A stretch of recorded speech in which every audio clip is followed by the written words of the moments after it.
Telangana BJP రాష్ట్ర కార్యాలయంలో one nation one election పై అవగాహన సమావేశం జరిగింది. బీజేపీ రాష్ట్ర ఇన్ఛార్జ్ సునీల్ బన్సల్, చంద్రశేఖర్ తివారీ, బీజేపీ రాష్ట్ర అధ్యక్షుడు కిషన్ రెడ్డి పాల్గొన్నారు. తెలంగాణలో అసెంబ్లీ, పార్లమెంట్, ఎమ్మెల్సీ ఎన్నికలు వరుసగా జరిగాయని, రెండేళ్లుగా ఎన్నికల కోసమే రాజకీయ పార్టీలు పనిచేస్తున్నాయని అన్నారు కిషన్ రెడ్డి. ప్రతి 2 నెలలకు ఒకసారి ప్రధాని మోదీ ఎన్నికల ప్రచారంలో పాల్గొనాల్సి వస్తుందన్నారు. ఎన్నికల కోసం సమయం వృధా అవుతోందని, అభివృద్ధికి అడ్డంకిగా మారుతోందన్నారు కిషన్ రెడ్డి.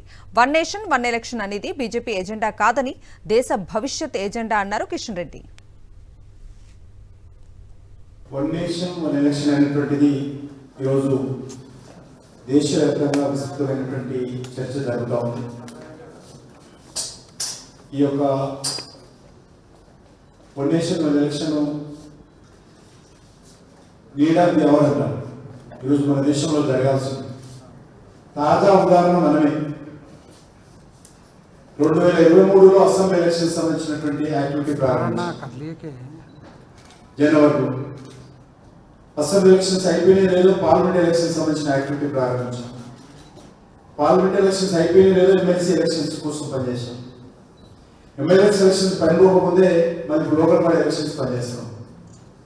అంటే ఆల్మోస్ట్ 2 సంవత్సరాలుగా 23, 24, 25 మనకు వేరే పనే లేదు. మొత్తము ఎన్నికల కోసమే ఈరోజు తెలంగాణలో రాజకీయ పార్టీలు పనిచేస్తుంది. ప్రభుత్వ అధికారులు దాని మీద దృష్టి కేంద్రీకరిస్తున్నారు. ఎప్పుడు అభివృద్ధి చేయాలి?